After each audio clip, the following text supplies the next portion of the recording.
This guy is Su Hong. One random day, purely by accident, he ended up catching the attention of a god and was unexpectedly blessed with a strange system. Through it, he could learn martial skills, track his progress, and slowly grow stronger. Now the scene has shifted to the present where a young man named Su Hong practices his Vajra fist. A fellow student marvels at his improvement, asking if he has already reached the coveted micro-level in martial arts mastery. Su Hong confirms he broke through 2 days ago. The student, impressed, declares that no one in the class can match Su Hong's Vajra fist and decides to head home, leaving the cultivation maniac to his training. As Su Hong prepares to leave, his teacher, Lee, stops him. The teacher's expression is serious as he brings up the 30,000 registration fee for the martial arts department, reminding Su Hong that the deadline is next Monday. Su Hong asks for a few more days, but the teacher can only sigh, explaining that while he knows Su Hong's family is struggling, the rules are absolute. Left alone in the empty training hall, Su Hong is crushed by the weight of the 30,000 fee. He remembers his past. His parents died in a ferocious beast disaster when he was just 3, leaving him in the care of his aunt and uncle. They discovered his talent for martial arts and have fully supported his training ever since, hoping it would lead to a high-income profession in their dangerous world. He feels a pang of guilt, realizing that his dream is making their lives even harder. Returning home late, he overhears his aunt and uncle discussing their finances. They decide the rent can wait. Paying for Su Hong's registration fee is the priority. His aunt says she will get another job, while his uncle suggests stopping his own medication to save money, insisting that little Hong's talent is too great to hold back. Overwhelmed with guilt, Su Hong enters the room. They fuss over him, telling him to rest. In his room, he lies awake, tormented by their sacrifices. He resolves that he must solve this problem himself. There is only one place a martial artist can earn that much money in just a few days. The next day, Su Hong arrives at the underground martial arena. An announcer's voice booms, welcoming the audience to a place where only victory and defeat matter. Life and death are irrelevant. She introduces the reigning champion, a hulking fighter wearing a red mask, known as Mr. Minotaur. The announcer tells the newcomer to show some passion and heat up the atmosphere. She whispers for him to provoke the crowd, explaining that rookies are troublesome. Taking the cue, Su Hong roars, declaring himself invincible against anyone below the level of a true martial artist and calling all weaklings to come and fight. The crowd erupts in a frenzy, shouting for his death. The first match begins. Su Hong believes his Vajra fist is enough to win a few rounds and collect the tuition fee. His opponent rushes in, but Su Hong calmly notes his strong momentum but unstable lower body, seeing an easy win. A single, powerful blow sends the challenger flying. Without pausing, Su Hong calls for the next opponent. The announcer declares the first victory for Minotaur. His second opponent is more formidable. The two trade blows and Su Hong feels the man's strong fist force, but knows his own is greater. He spots a critical opening when his opponent puts too much force into his upper body, leaving his waist exposed. Su Hong seizes the chance and ends the fight in a flash. After a third consecutive win, a well-dressed man watching from a private VIP seat, he remarks that the kid is unusual, his strength far exceeding an average martial apprentice. The man decides Su Hong is perfect for match fixing and sends his subordinate, a fighter in a White Fox mask called White Fox, to take care of him. He warns White Fox not to reveal that he is a true martial artist. One victory away from the 60,000 prize, Su Hong is shocked when his final opponent is revealed to be White Fox, a known quasi-martial artist. He knows the match will be difficult, but he cannot afford to lose. The bell rings and the final match starts. Knowing his cultivation realm is lower, Su Hong attacks first with all his might. But White Fox stops his punch with ease. The terrifying power behind the block stuns Su Hong, who realizes his opponent isn't a quasi-martial artist at all. He's a true martial artist who deliberately suppressed his vitality. Before Su Hong can react, White Fox unleashes a devastating Thunder Rush fist, leaving him bleeding and broken. White Fox taunts him, asking why he only defends. Su-hong struggles to withstand the onslaught, knowing he will lose if it continues. He desperately searches for an opening to counterattack, but the barrage is too intense. His consciousness begins to fade. Standing over the defeated Su-hong, White Fox informs him that he won't receive a single cent of the prize money. However, his teacher invites Su-hong to join them. If he agrees to fix matches for them in the future, they will pay him the prize for this match. Burning with indignation, Su-hong refuses to do such a shameless thing and accuses them of being unworthy of the title of martial artist. Enraged, White Fox declares his intention to cripple Su-hong, ensuring he could never become a martial artist in his dreams. As the crippling blow descends, visions of his family's sacrifices flash through Su-hong's mind. He cannot let their efforts go to waste. He thinks of his promise to give them a good life and screams that he will never accept a future of failure. A system window materializes before his eyes, asking what he is willing to sacrifice for his family. With a final, desperate roar, he bellows, "Everything!" With a defiant roar of everything, Su-hong's world vanishes. He finds himself in a dark, empty space, wondering where he is. A colossal, radiant, winged being materializes before him, and with a flash of light, he's thrown backward. A translucent blue screen flickers to life in front of him, a status window displaying his attributes and martial skills. He notices a tab labeled Mission, and instinctively taps it. The system reveals the Way of the Arena mission, to polish his martial arts and defeat the White Fox waiting in the outside world. The objective is to upgrade his Vajra fist to the mastered level and his other skills to the micro level. It's a beginner's mission with no reward, but promises to unlock a guide. Suddenly, a perfect clone of himself appears and attacks with a flawless, textbook-quality Vajra fist. Su-hong realizes this isn't an enemy, but the ultimate role model. He eagerly engages, seizing the chance to learn from a perfect version of himself. As they spar, a progress bar for his Vajra fist proficiency jumps from 7% to 10% in moments. He understands that this mysterious space allows for rapid skill upgrade. He fights with renewed determination, his skills advancing at an unbelievable rate.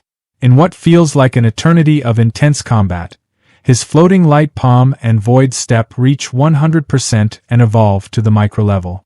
Finally, his Vajra fist also hits its peak and breaks through to the mastered level. Exhausted but triumphant, he gives a grateful nod to the clone as it dissipates. A notification congratulates him on completing the mission and asks if he agrees to return to reality. He accepts. Time snaps back into motion in the arena. White Fox, his attack halfway to completion, sneers at Su-hong's mysterious glowing aura and strikes with his Thunder Rush fist. But now the attack seems laughably slow. Su-hong dodges with ease and lands a single, devastating punch that knocks White Fox out cold. The entire stadium falls into a stunned silence. Su-hong walks calmly to the dumbfounded announcer and asks when he will receive his prize money.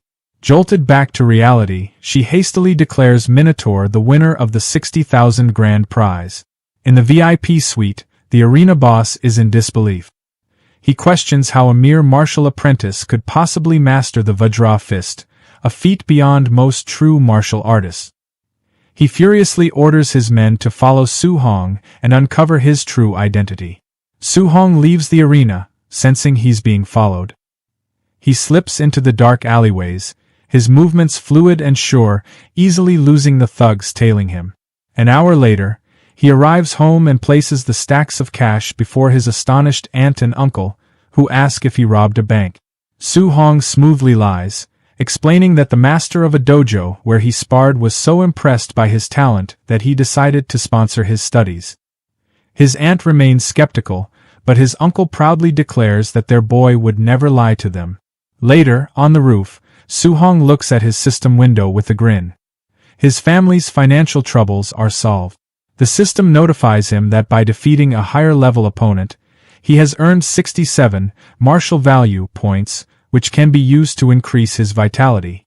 He immediately pours points into it, and his vitality stat climbs to 90, elevating him to the rank of a quasi-martial artist. He feels a surge of power and decides to use all the remaining points. As his strength skyrockets, the wounds from his fight completely heal. Feeling an endless reserve of new power, he heads to the deserted school drill ground to test his limits on a combat power tester. Deciding to start with just 70% of his strength, he winds up and throws a punch. The machine instantly overloads, smoke starting to come out of it, and shatters. He mutters about the tester's poor quality, hoping he won't have to pay for it, before quickly fleeing the scene.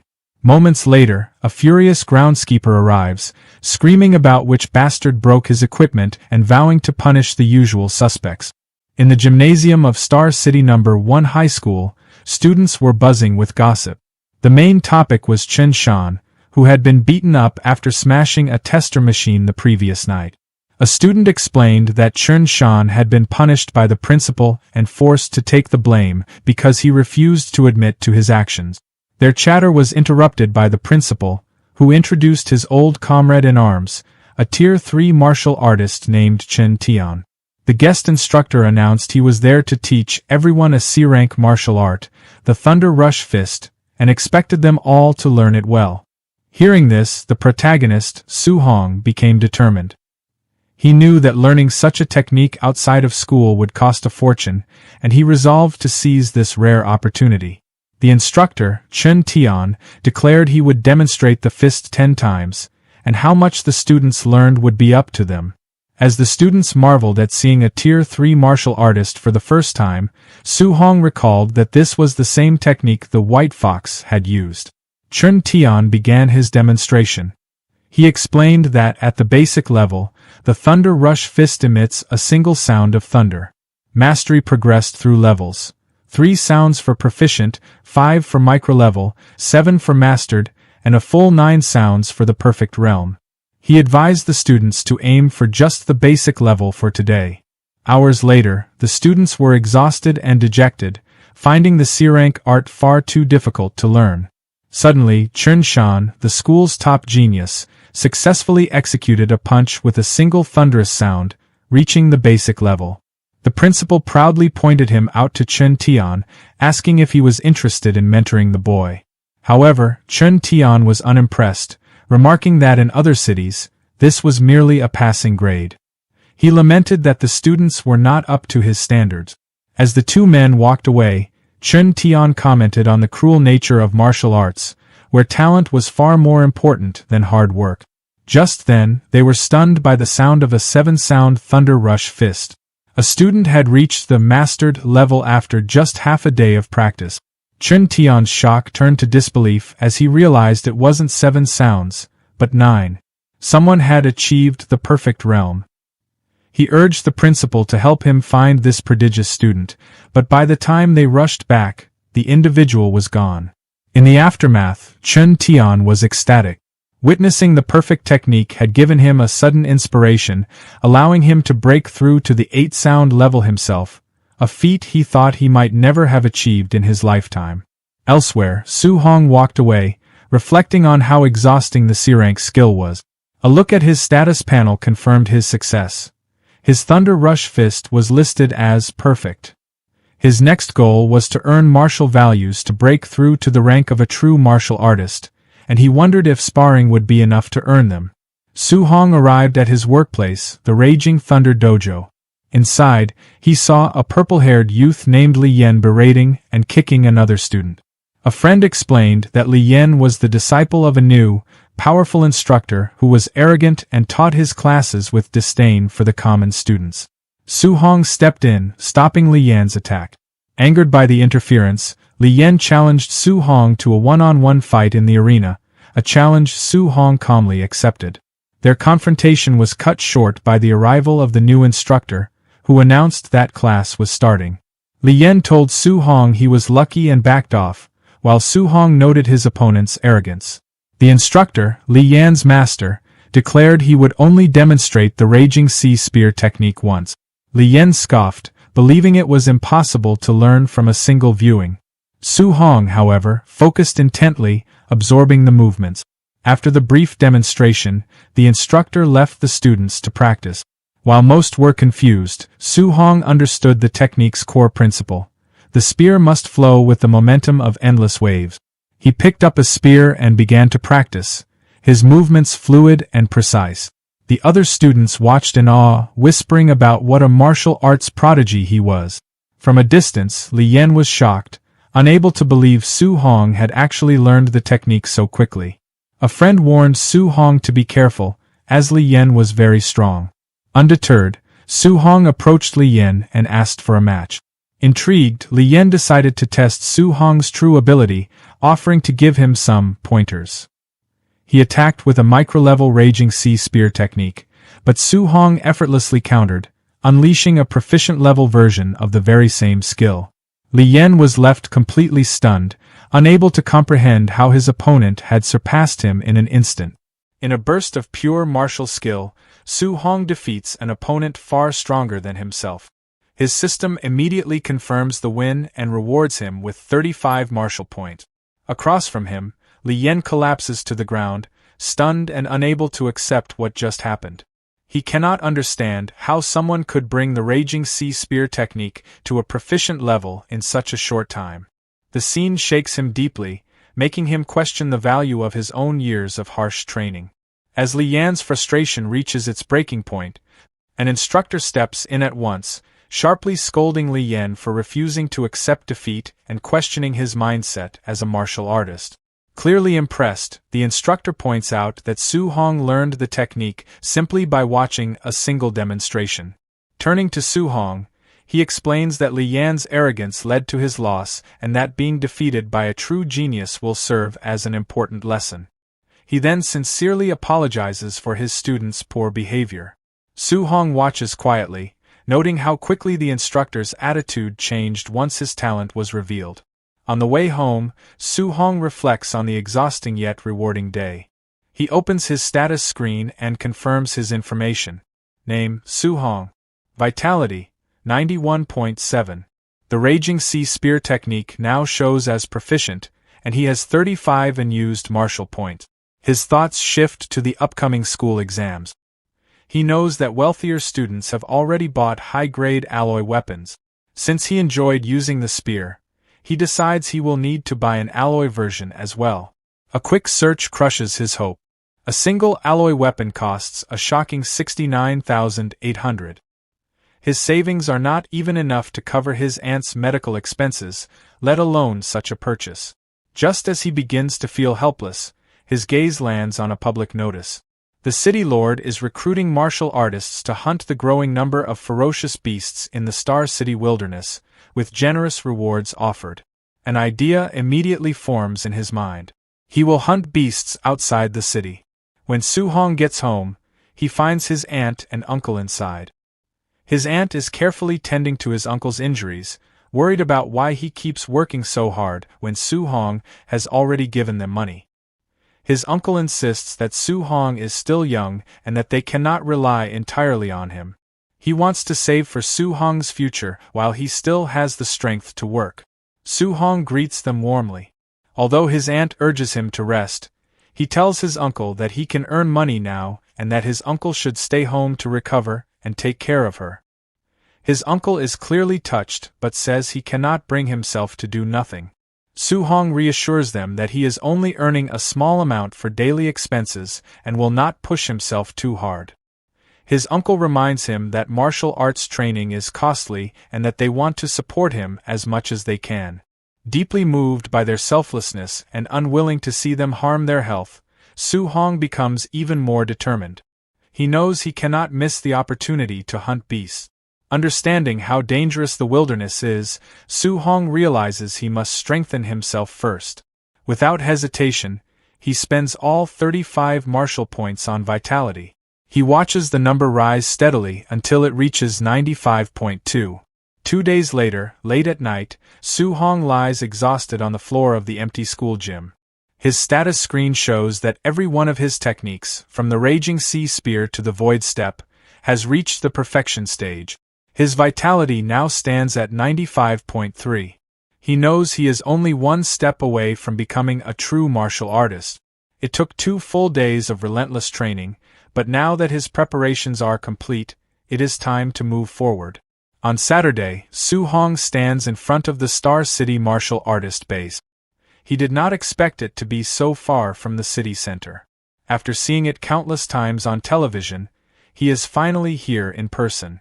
He is stunned by the sheer number of martial artists gathered, a rare sight in Star City. He walks up to the bounty board and studies the rewards. An unranked beast earns 300 blue star coins, with higher-tier beasts offering much more. One important detail stands out. To claim a reward, the hunter must present the beast's left ear as proof. Nearby, he watches another hunter hand over a heavy bag filled with ears at the settlement counter.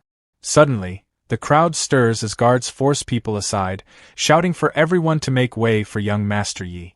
A flamboyantly dressed young man strides through with an arrogant air. Su Hong observes his clothes and attitude, which remind him of fighters from underground arenas. The martial artists around him whisper among themselves, calling Yi a show-off and saying that if his uncle were not the base director, he would have been dealt with long ago. Someone mentions hearing that Yi was beaten recently and that he had it coming, explaining why he had not been seen for a while. Watching all this, Su Hong comes to a sobering realization. Beasts are not the only danger in the wilderness. Humans can be just as dangerous. He resolves to stay alert. As he approaches the gate leading outside the city, a guard notices his young age and asks if this is his first time going out alone. Su Hong admits that it is. The guard sneers inwardly, thinking he is just another reckless and ignorant kid. Stepping into the dense forest, Su Hong silently promises himself that he will return with a full harvest. However, after 2 hours of searching, he finds nothing at all. Frustrated, he wonders if the beasts in the outer area have already been wiped out and decides to push deeper into the wilderness. His choice quickly proves right.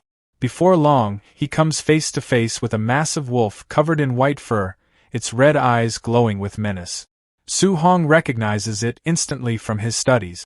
A Tier 1 initial stage beast, the Nether Moon Wolf. This is his first time seeing one in real life.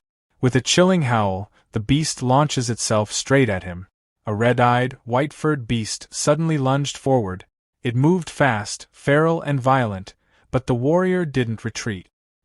He stepped in and met the attack head-on, driving his fist straight into the beast's strike. Golden energy flared around his hand. The punch landed cleanly. The force exploded outward, a shock wave ripping through the beast's body and sending it flying back. The man stood where it fell, a faint smile tugging at his lips. The rush was better than he'd expected.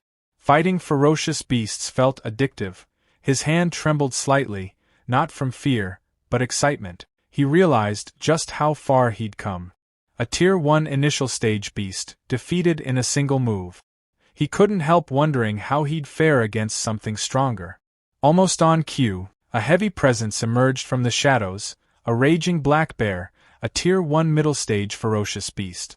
The fight barely lasted a moment. One clash, one decisive blow, and it was over. Standing over the fallen bear, his hands still glowing faintly, he felt confident. At his current level, Tier 1 beasts weren't much of a threat anymore. As long as he didn't provoke anything Tier 2, he figured he'd be safe. He pulled out a knife and secured the reward from the kill, already thinking ahead. The system informed him that his accumulated martial value was enough to upgrade his rank. This was it, he could finally break through and become a true martial artist. Later, while resting, a sudden surge of energy swept through the area. He frowned, wondering what kind of beast could give off an aura like that. Curiosity won out. He moved fast, leaping through the forest canopy toward the source. Then he stopped. His eyes locked onto the scene ahead. Looming before him was a massive, dark-scaled serpent, a black jade giant python, a Tier 1 late-stage ferocious beast.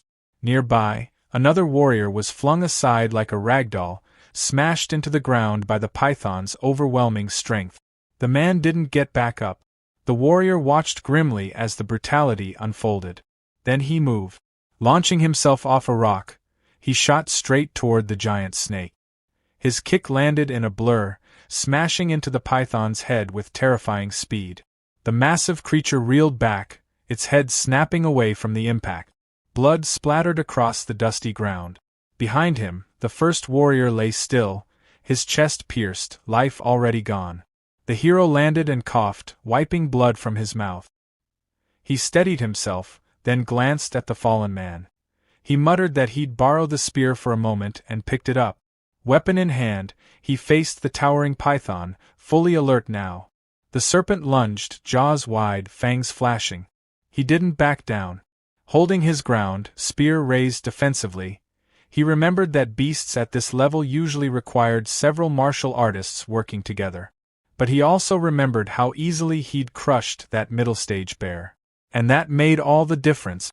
The hero held his ground as the massive python lunged at him, quickly judging the situation. With his current strength, he knew he could fight the black jade giant python head-on. He didn't hesitate. Activating his perfected void step, he slipped past the serpent's snapping jaws and reappeared above it, perfectly positioned to counter. He drove the spear down, pouring energy into it as he unleashed the raging sea spear technique. Blue, water-like energy surged along the shaft, and the spearhead punched through the thick scales on top of the python's head. The beast let out a deafening roar, pain rippling through its massive body. As the serpent thrashed violently, the warrior moved with it, sprinting along its huge, coiling form as if it were solid ground. He forced himself to stay balanced, blue energy swirling around him as he tightened his grip on the spear. His expression hardened. One more hit, he decided. Drawing in a deep breath, he flooded the spear with even more power. A roaring vortex of blue energy spiraled down the weapon as he struck again. The blow landed, carving a second wound into the python's head. Enraged, the giant serpent went berserk, smashing the ground and shaking the clearing as it flailed. The sheer difference in size meant he couldn't finish it in a single decisive blow. Staring at the raging beast, he adjusted his plan. He'd weaken it bit by bit, then wait for the right opening to end it, as he prepared a new move, Thunder Rush. After landing another successful strike, he immediately jumped back, widening the distance between them. From a safer position, spear raised, his approach became clear. Wait for an opening, strike fast, then disengage before the python could retaliate. He was breathing hard now. Fighting like this was exhausting, he admitted to himself, but it kept him alive. The python didn't look much better. It growled low and furious, its movements slower, its wounds adding up. He figured a few more clean maneuvers would be enough to bring it down. Raising his spear again, he braced himself and silently urged the beast to come at him once more. Then something felt wrong. A sudden noise behind him made his head snap to the side. His eyes widened as he demanded to know who was there. Before he could react, laughter rang out from above. A man dropped from the trees, his fist glowing with violent red energy. The hero barely had time to cross his arms before the punch landed. The force slammed into him and sent him skidding across the ground. He coughed hard as he pushed himself up to his knees, struggling to catch his breath. Looking up, he froze. Several hostile figures stood in front of him, blocking his path. He questioned who they were. A man in a trench coat stepped forward, a smug smile on his face. He casually remarked that they were meeting again and suggested, almost politely, that the hero hand over the black jade giant python. The group stood facing him, the wounded black jade giant python coiled weakly behind them. Their leader, young Master Yi, looked amused. He mocked the hero openly, saying he'd watched him leave the city alone and had fully expected him to die somewhere out in the wilderness. With a smug grin, Yi gestured toward the injured serpent. He clearly believed the hero had just gotten lucky, stumbling upon a heavily wounded black jade giant python and trying to claim credit for it. Hearing that, the hero quickly pieced things together. These people had arrived late. They hadn't seen the fight at all. One of the larger, more muscular henchmen stepped forward. He told the hero to get lost, saying young Master Yi had already decided the python was his. The hero swept his gaze over them. 5 opponents, all martial artists. Outnumbered like this, he knew a direct fight wouldn't end well. Still, he let out a short, dismissive laugh. Red energy flickered around his fist as he mocked the idea that his earlier blow had just been a sneak attack, openly questioning whether they truly believed he couldn't take them on. Then he moved. His punch shot forward, wrapped in terrifying red energy. The blow slammed into the henchman and sent the big man staggering backward. Young Master Ye's expression shifted instantly. He recognized the technique, Vajra Fist, and he identified the hero as the infamous Minotaur.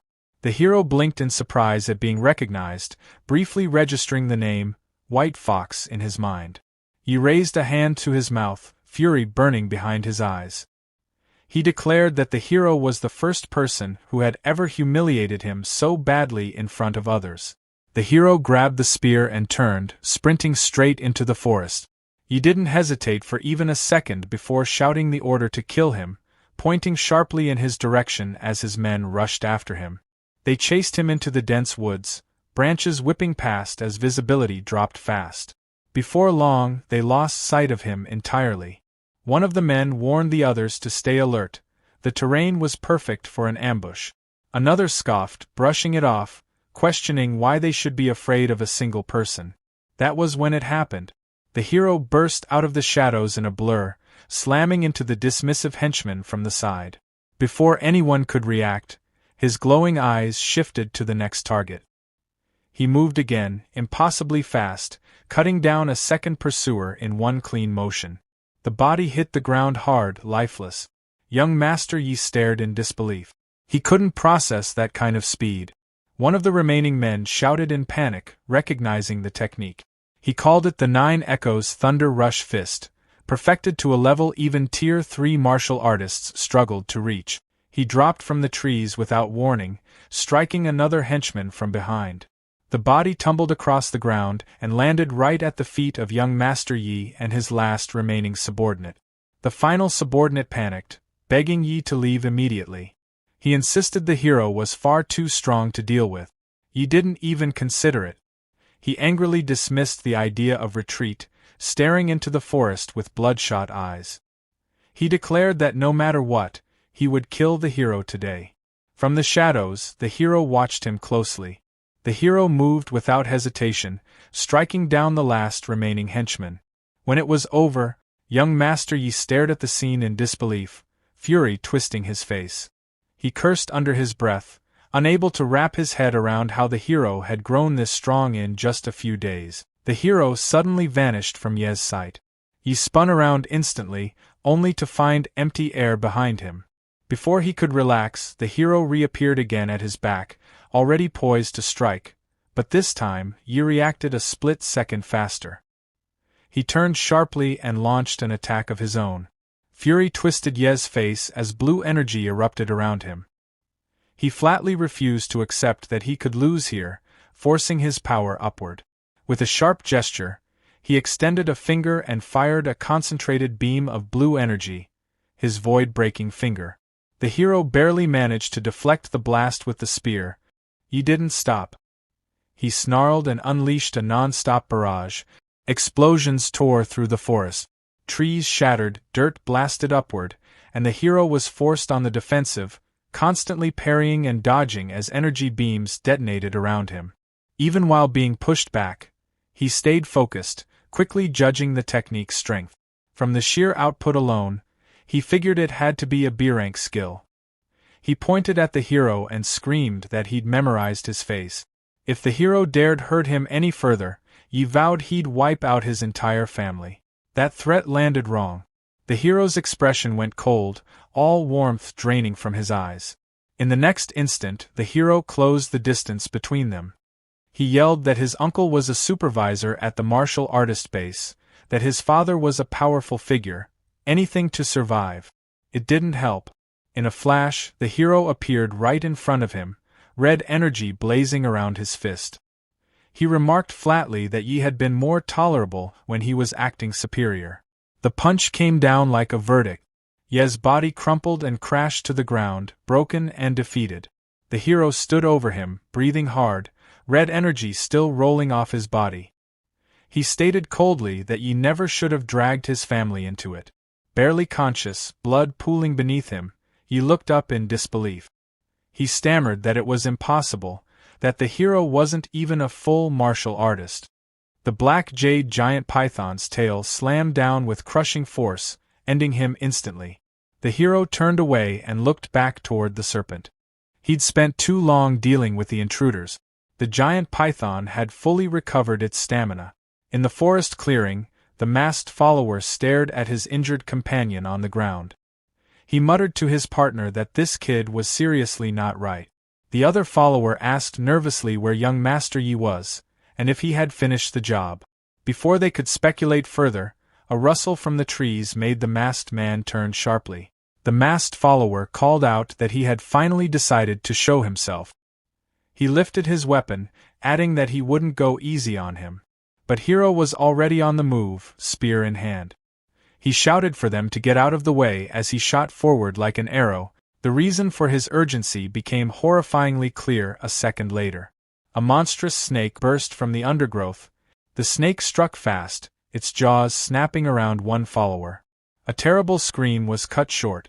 Almost instantly, a blue system screen flickered in Hero's vision, reporting that an opponent had been indirectly eliminated and awarding him 30 martial value. Before anyone could react, the creature's heavy tail whipped around, crushing another follower. He thought to himself, stunned, that he could get points like that. Not sticking around to find out more, Hero took off, sprinting deeper into the woods. As he leaped from branch to branch, his mind raced. His martial value was now high enough. Finally, he could break through and become a true martial artist. Perched high in a tree, he scanned the area. He needed a quiet, secure spot for his breakthrough. His eyes landed on a cave entrance halfway up a rocky cliffside. That looked perfect. He didn't get far. As he approached the dark opening, the same giant red-headed snake lunged out with a furious roar, trapping him inside the cavern. Hero faced the beast, his back to the cave wall. A blue system interface materialized in front of him, displaying his details. It showed his name as Su Hong and his martial value as 504. No time to waste. Hero focused and mentally hit the breakthrough command on the screen. He urged himself to go faster. A red aura suddenly erupted around him, waves of heat rolling off his body like he was filled with molten rock. His vitality skyrocketed.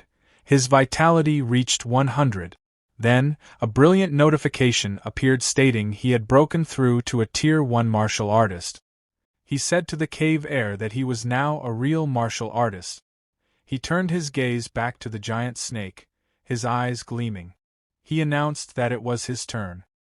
He shot forward, his fist already glowing with a fierce red light. The punch connected with the snake's snout. Energy pooled in his free hand. He growled the beginning of a command, "Get," as he raised the spear high. Blue, lightning-like energy crackled down its length. He yelled down as he brought the weapon crashing onto the snake's body in an explosion of blue force. As the dust settled, Hero clenched his fist. Golden, crackling electricity surrounded it, buzzing with raw power. He announced his next attack, Thunder Rush Fist, and drove his energized fist down toward the wounded beast with a final, decisive blow. The snake's pained roar echoed through the cave as the attack landed. Hero stood on the giant snake's body in the misty clearing, spear in hand. Even though the beast had already been hurt, he felt a surge of confidence knowing he could now face something like that straight on. A soft chime in his mind confirmed his victory, adding 92 martial value to his total. Sitting down on the scaled carcass, he remembered the usual rule: cut off the left ear to trade for coin. He stared at the snake's head, then sighed. Right. Snakes don't have ears. Well, no helping it. He decided he'd better just get moving and headed out of the rocky clearing, leaving the massive body behind.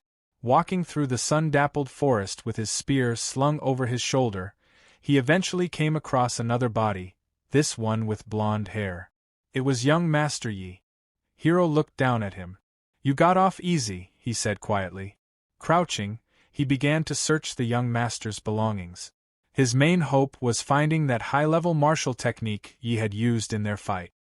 His fingers closed around a small, unmarked black book. Could this be it? The void-breaking finger? Later that night, back in the shelter of a cave with a small campfire crackling, Hero studied the book intently. He'd committed the introductory method to memory. Now it was time to let the system do its work. In the familiar blue, data-stream space of his mind, he sat cross-legged. "Come on," he urged. A glowing, translucent copy of himself materialized before him. Together they moved through the intricate forms. "Void-breaking finger," Hiro called out in the mental space. Streaks of light followed his movements as the system text flashed, tracking his progress. 51%. 78%. 93%. Back in the physical world, by the fire, a blue notification settled in his vision. Void-breaking finger, basic 1%. Hiro doubled over, coughing. Even at the basic level, a B-rank skill put an incredible strain on his body. 3 days later, a thunderous howl echoed through the trees. A huge, red-eyed ape monster slammed its fists against the ground. Perfect, Hiro thought. He needed something to test his new power on. He darted forward, energy focusing at his fingertip. The technique felt smooth, powerful. As the ape monster fell, Hiro stood amidst the settling dust, his fingers still glowing with a faint blue energy. He'd reached the perfect realm. The system confirmed it. Void-breaking finger, master-void-breaking finger, perfect.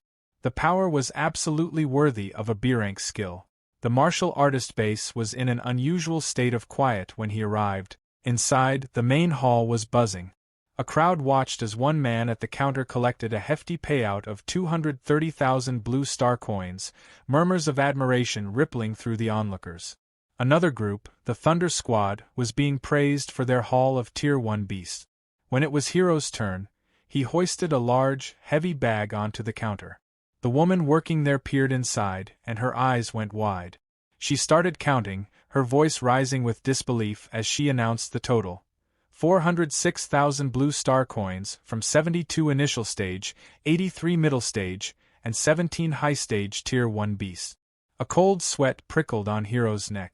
He'd gotten carried away. This was way too much attention. Before he could even leave the counter, a commotion erupted outside. Official vehicles screeched to a halt, blockading the base entrance. The crowd around him stirred, everyone turning to look. Was the base under attack? People whispered, noting the high-level martial artists now stationed at every exit. A stern-looking man in a suit, identified by the system as Yi Chi, base person in charge, and Yi Feng's uncle, barked orders to his subordinates. "Seal the area. No one gets out." A brave soul from the crowd called out, asking what was going on. Yi Chi's face twisted with fury. His nephew Yi Feng and his entire group of 4 martial artists were all dead, he shouted. A shocked silence fell, then broke into frantic murmurs. Yi Feng was killed? His whole squad wiped out? Nearby, 2 men whispered to each other. "Good riddance," one said. "We've all been robbed by that crew." Finally, someone took out the scourge. Yi Chi, followed by an assistant, pushed through the crowd. He made a chilling announcement. A B-rank martial skill was missing from his nephew's body. Every martial artist present would be searched. Hiro stayed in the middle of the crowd, keeping his expression neutral. The bodies had been mauled by that giant python. There shouldn't be a trail leading back to him. As he began to move with the flow of people, he couldn't shake the feeling. Were they already targeting him? Suddenly, Yi Chi himself was there, his gaze locking onto Hiro. "I heard a little brother here killed 400,000 worth of beasts all by himself," Yi Chi said, his voice carrying over the murmurs. "Your skills must be truly amazing." Su Hong noticed his path was blocked, and a man in a sharp suit stepped forward, flanked by a few rough-looking thugs. The man's face carried a polite sort of menace as he spoke, mentioning the rumors about Su Hong's recent solo hunt and the fortune in beast cores he was said to have gained. But the thugs weren't convinced. They looked at Su Hong like he was just some low-level fighter, a novice who could never have pulled off such a feat to them. He was nothing more than a thief who probably took the missing young Master Ye's backpack. The thugs tried to grab him, but Su Hong moved faster than their eyes could follow, his weapon appearing in a blur. He spoke coolly, reminding them he was a student at the elite Xingqian No. 1 high school and daring them to touch him. The leader hesitated, caught between anger over his nephew's stolen martial art and the risk of provoking a potential prodigy from the top academy. Trying another approach, the man offered 10,000 as compensation for the search. Su Hong stayed calm, knowing his secrets were safe with Yifeng Gan, claimed by a monstrous python in the wild. He countered, asking for 3 times the offer. With no other choice, the man agreed. Su Hong even encouraged them to be thorough to avoid being wrongly accused. The search turned up nothing, but just as Su Hong was about to leave with the money, the leader called him back, insisting no one could leave until he was fully satisfied. By the time the man finished speaking, Su Hong had vanished into the city. Thinking about his next move, a quick shower and then a visit to the Warriors Association to test his rank and get the guidance technique. Alone in the room, Su Hong pulled up his internal status screen, a holographic display floating before him. He had 534 martial arts points, the result of relentless training and brutal encounters. His chi and blood value was 103, just enough to be a first-tier martial artist. The next stage required 200 points, and with his accumulated points, he could almost reach it in one step. But his attention turned to 2 stats he'd never touched before: spirit and mortal body. Curious about their potential, he started allocating points into spirit, watching the number climb with no immediate effect. Then he focused on mortal body, eager to see what evolution it might bring. The Warriors Association proving grounds were buzzing with energy. A promising young fighter, a disciple of the famous Jiang Ming, had just finished his test with a combat power of 1763, enough to nearly be a mid-tier warrior. The crowd admired him, and he turned to the next challenger, Su Hong, with obvious disdain. For him, testing at that age meant genius, but Su Hong? He was probably average at best. Su Hong stepped up to the chi and blood detector. The screen lit up at his touch, showing a reading of 123. The hall went silent. People whispered and questioned whether the machine was broken. Even the arrogant disciple's confident face faltered, and the proctor double-checked before announcing, clearly surprised, that Su Hong had passed. The disciple muttered that raw life force meant nothing, insisting combat power was the real measure. All eyes turned to Su Hong as he approached the combat assessment pillar. Inside, he remained calm, calculating. His recent upgrades had given him a huge boost in strength, and though he considered holding back, he decided to use about half of his true power. He struck, and the air itself seemed to react. The punch hit the pillar like an explosion. The multi-ton testing machine ripped from its moorings and smashed into the far wall. The crowd couldn't process what had just happened. This wasn't a test, it was pure destruction. Some whispered, some shouted. Nobody could believe that a first-stage novice had just shattered a high-tier benchmark with one casual punch. In the crowd, the man from the alley watched, pale and shocked. His subordinate pointed, stammering. The leader's eyes widened as realization hit. "It's him," he said quietly. "That explains everything." Meanwhile, across the city, Wu Linxian, president of the Star City Martial Arts Association, had been fuming over the lack of local talent.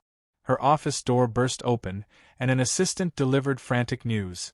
A first-stage novice had just punched the testing machine into scrap metal, showing a combat power over 3,000. Wu Linxian's frustration instantly turned to sharp focus. Her city finally had its genius. Inside the main hall of the Martial Artists Association, a male staff member walked up to Su Hong and politely explained that there was a process to follow. He would need to head to the second floor first, get officially registered as a martial artist, and only then receive his monthly allowance.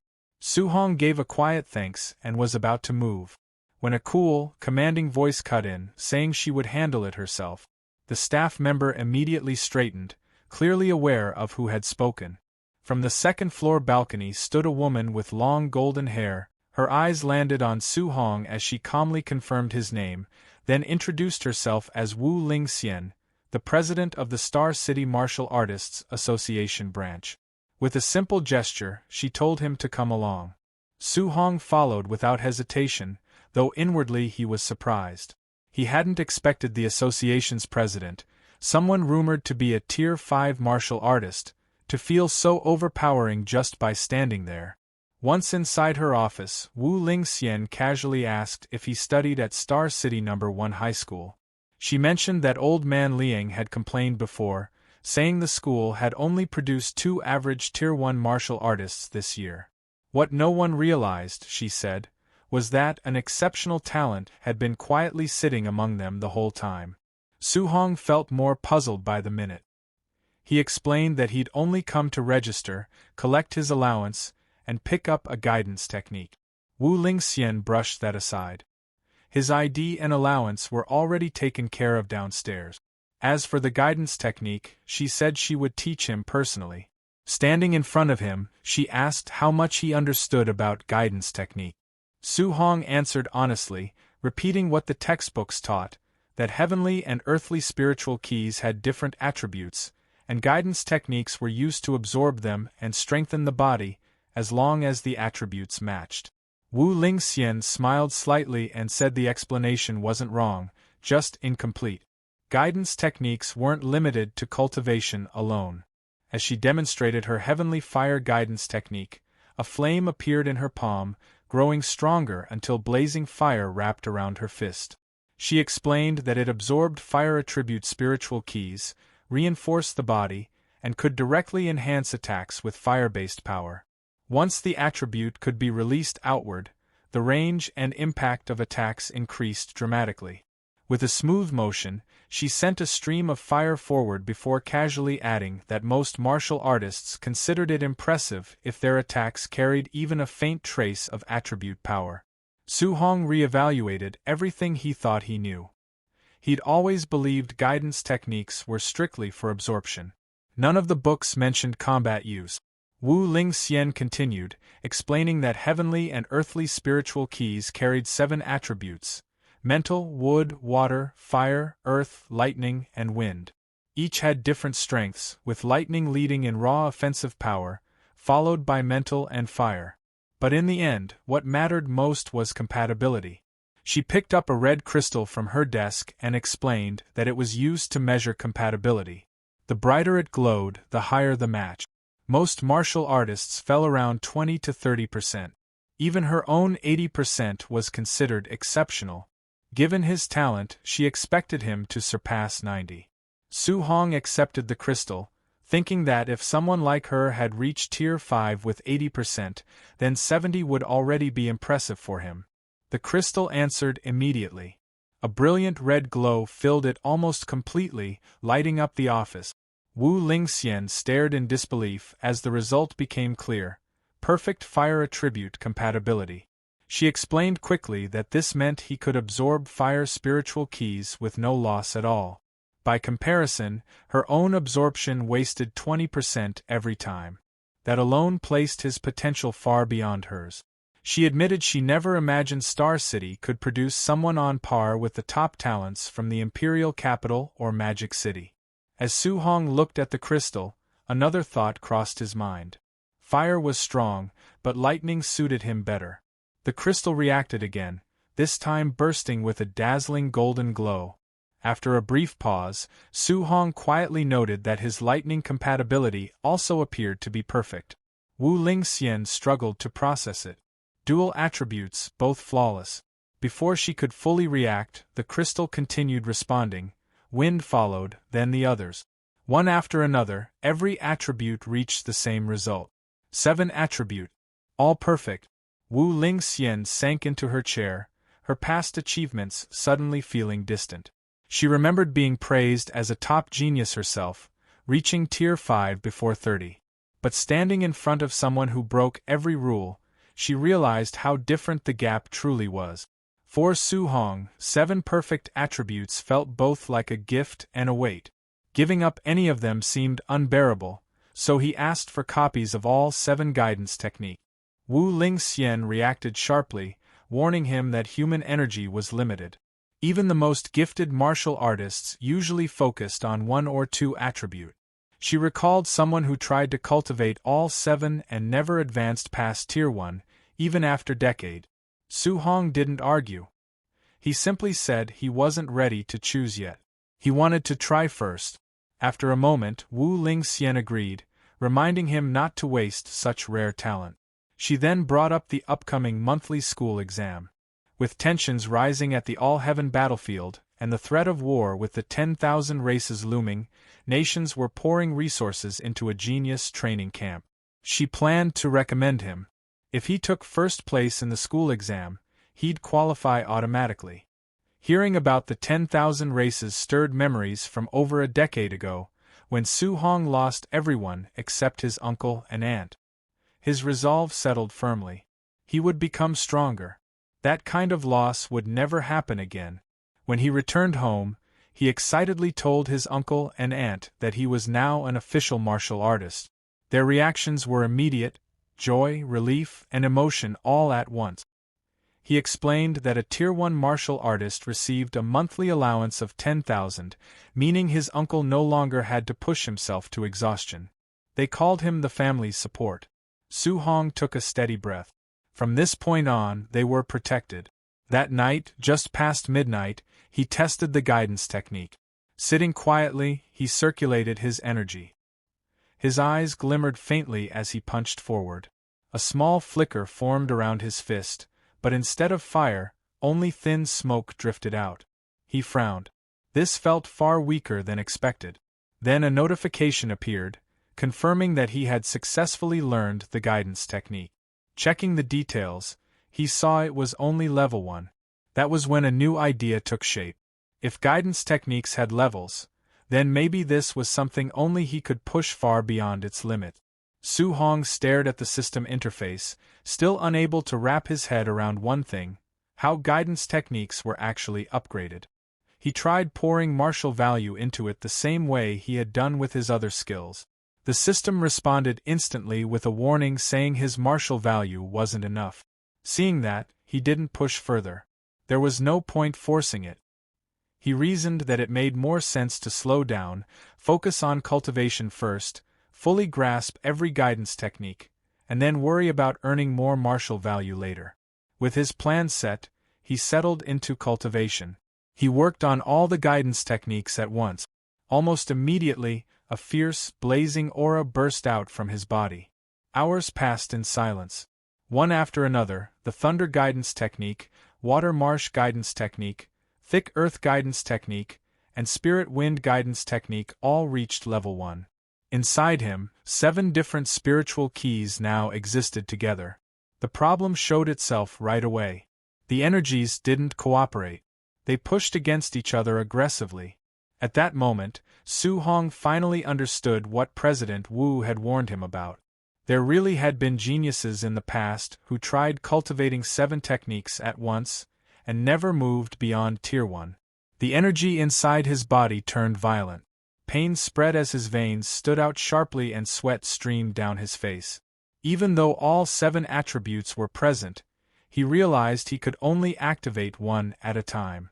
The instant he tried to use 2 together, the energies clashed, wiped each other out, and vanished. A red flame burst from his palm, lasting only a heartbeat before breaking apart. He focused again, and lightning surged instead. Su Hong narrowed his eyes.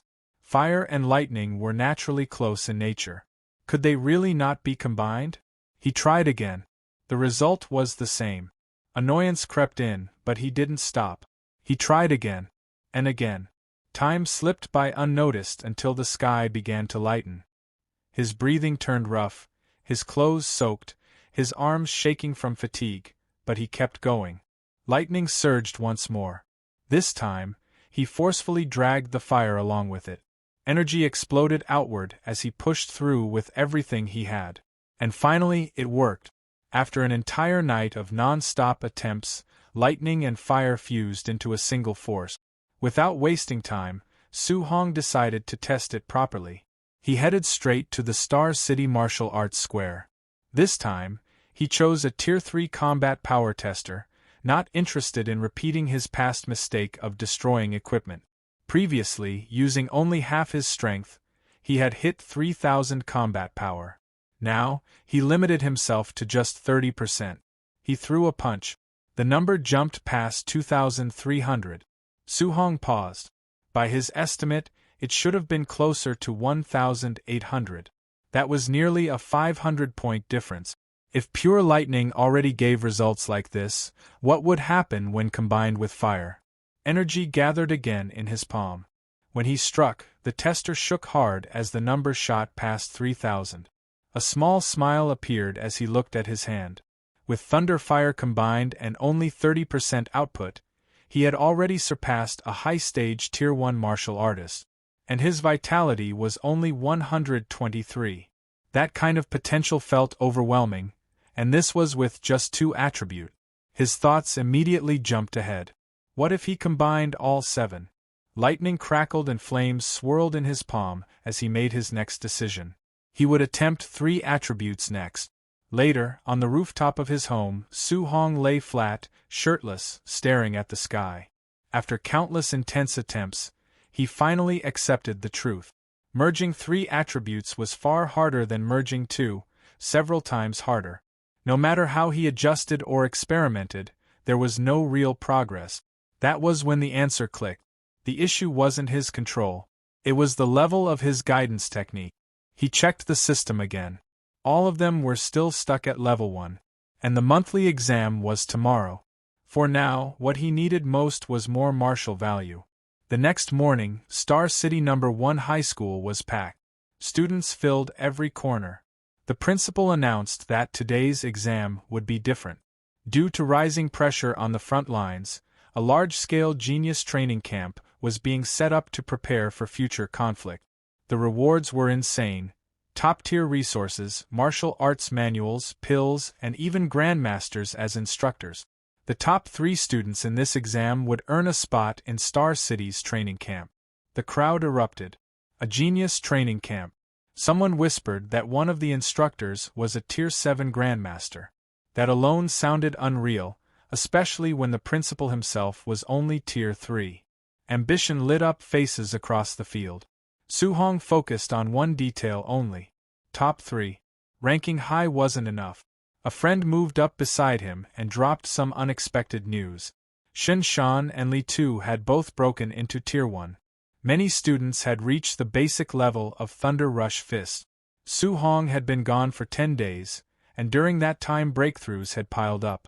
There were even rumors of special training arranged by the principal. Shen Shan and Li Tu both had vitality over 100 now, and their Thunder Rush attacks produced 3 echoes. Shen Shan openly told Li Tu he'd prove who the real strongest was. Li Tu shot back that after slamming Shen Shan into the ground, he hoped the confidence would still be there. As the principal stepped down, an instructor asked quietly whether they had found the genius who used the 9-echo Thunder Rush Fist. The principal replied that he'd searched everywhere and believed that person wasn't a student here. Before the conversation could continue, a group approached. The man in front spoke with a mocking tone, asking why the principal looked so miserable. It was Zhang Ming. The principal frowned and asked what he was doing on campus. Zhang Ming casually replied that this year's students didn't look impressive and brought along 2 disciples, joking about sparring with the school's top students after the exam. The principal immediately understood. This was public humiliation. Refusing would only confirm weakness. Before he could answer, Zhang Ming added that he'd understand if the principal declined. After all, the students looked fragile. An instructor snapped back, asking if Zhang Ming was picking a fight. The exchange stopped abruptly when someone leaned in and whispered something to Zhang Ming, pointing toward the crowd.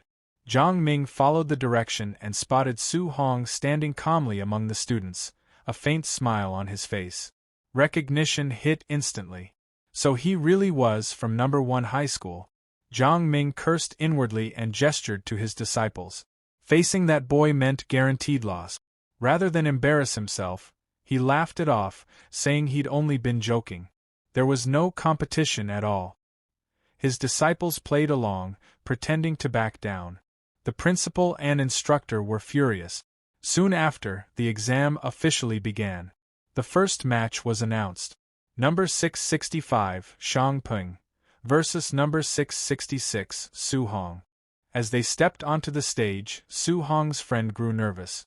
Shang Peng was a quasi-martial artist known for raw strength. A teacher shouted a reminder not to push too hard. Injuries weren't worth it. Before the match even started, Shang Ping smirked and asked whether Su Hong planned to fall on his own or be slammed down. In the next moment, Su Hong disappeared.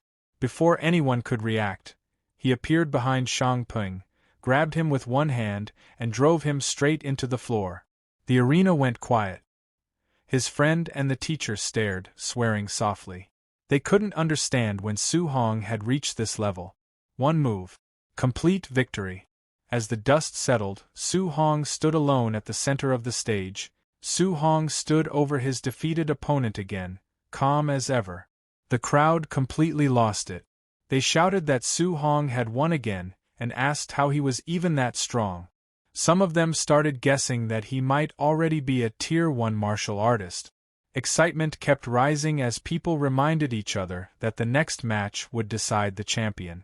Up in the office, Principal Lee sat with Chen Tain, watching everything unfold. Chen Tain frowned and asked where this Su Hong had suddenly come from. He said he had been giving private tutoring before, yet Su Hong had never shown up in front of him. Principal Lee lowered his gaze and admitted it was his own failure.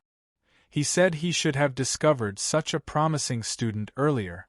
By not giving Su Hong proper guidance sooner, he felt like he had almost buried real talent. Chen Tain looked thoughtful. He mentioned that Su Hong seemed familiar, like he had seen him somewhere before, but he just couldn't remember where. Soon, Principal Lee shifted the topic and said the semi-final between Chen Shan and Li Tu should be wrapping up with a winner any moment. Down in the arena, Chen Shan and Li Tu were locked in a fierce fight. Spectators commented that their strength looked almost identical, making it impossible to predict who would win. Li Tu suddenly prepared a heavy punch and told Chen Shan that since they both knew the Three Echoes Thunder Rush Fist, Chen Shan shouldn't even dream of winning without using his ultimate move. Chen Shan blocked it. Then Chen Shan's fist burst into flames. He told Li Tu to watch carefully and declared that he was the real #1 in the school. The crowd gasped. Some shouted that Chen Shan could already perform attribute externalization, and that it was the fire attribute, second only to thunder in power. But Li Tu answered calmly, saying attribute externalization wasn't anything special. As he spoke, a blue aura wrapped around his fist.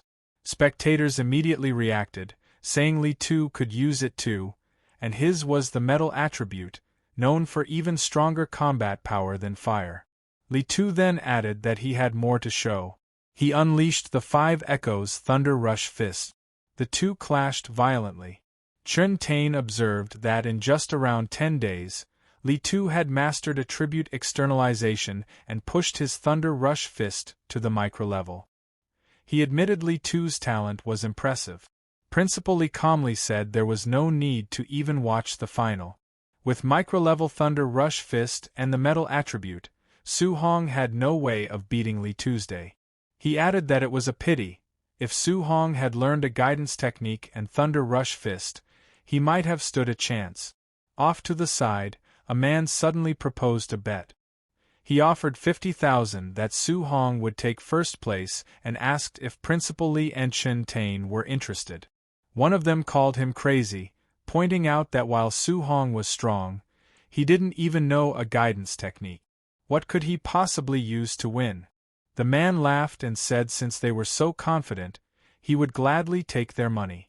Soon, the final match was announced. Final match. Number 01 Li Tu versus number 666 Su Hong. The crowd roared, cheering for both sides. Li Tu looked at Su Hong and said he had been lucky. He hadn't run into Li Tu or Chen Shan earlier and had somehow made it to the finals. Su Hong stayed quiet, studying him. Li Tu then said that since Su Hong had made it this far, he could at least call himself number 2 in the school. Su Hong casually asked who number 1 was. Li Tu stepped forward and declared that number 1 was obviously him. He claimed he only needed one move to show Su Hong the gap between them. Without hesitation, Li Tu opened with the 5 Echoes Thunder Rush Fist.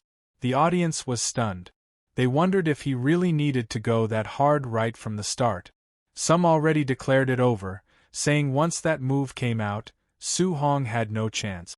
Su Hong's eyes sharpened. Flames gathered around his fist. He had originally wanted to test the limits of his physical strength. After hunting so many ferocious beasts, fighting students felt almost too easy. Li Tu was finally someone interesting. Instead of dodging, Su Hong stepped forward and met the attack head-on. People yelled that he had lost his mind and begged the referee to step in. The two fists collided in a blast of light. In the next instant, Su Hong threw 5 rapid punches and broke through Li Tu's 5 echoes Thunder Rush fist. Li Tu couldn't believe it. He realized Su Hong had dismantled his ultimate move with pure physical strike. Su Hong continued punching, each hit heavy and precise. Li Tu struggled to keep up, feeling the sheer weight behind every blow. Spectators shouted that Su Hong wasn't even using martial skills, yet he was matching Li Tu's 5 echoes Thunder Rush fist head-on. Others said Su Hong's strength was on another level and guessed he must have some kind of special physique. One teacher burst out laughing, saying the school had actually produced a genius with a special physique. Chen Tain narrowed his eyes and pointed out that while Su Hong's strength was shocking, Li Tu had already condensed an attribute. Su Hong still had no clear advantage. Li Tu slid back, then powered up again. He shouted at Su Hong not to get arrogant and insisted that only he could win. His fists glowed as he rushed forward. Su Hong had planned to keep testing his body alone, but seeing Li Tu go all out so quickly, he decided to respond properly. Electricity sparked around him. The crowd froze in shock as thunder gathered around Su Hong's fist. People started shouting that Su Hong could also use attribute externalization. Others were so stunned they could barely form words. They realized Su Hong had mastered the thunder guidance technique. A special physique plus the thunder attribute, the most aggressive of them all, made his talent overwhelming. The two attributes crashed against each other. Li Tu felt it instantly. Su Hong's thunder was even stronger than his metal. Su Hong calmly said that since Li Tu had shown his ultimate move, he would return the favor. This time, the exchanges were too fast to follow. When it ended, Li Tu was on the ground. He looked up in shock, realizing Su Hong had used 9 echoes. He couldn't understand how that was even possible. Su Hong stood over him quietly. For a moment, the audience had no words. Then someone shouted, asking if Su Hong had really won. The arena exploded with noise. People yelled that 9 echoes Thunder Rush fist was the perfect realm. Some even said Su Hong's Thunder Rush fist looked stronger than the teacher who taught it. Others declared that this wasn't just a genius, this was the dragon of Star City No. 1 High School.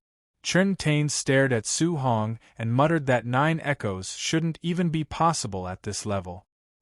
He suddenly wondered if Su Hong was the mysterious genius who had disappeared from school that day. He added that once someone like this entered the training camp, those so-called elites with powerful backgrounds would be in serious trouble. Standing alone in the ring, Su Hong said that a golden carp doesn't belong in a small pond. Once it meets wind and clouds, it becomes a dragon. In his heart, he knew Star City was just a small puddle to him. Principal Li smiled faintly. He believed that in the upcoming training camp, Su Hong would rise like a dragon from the depth.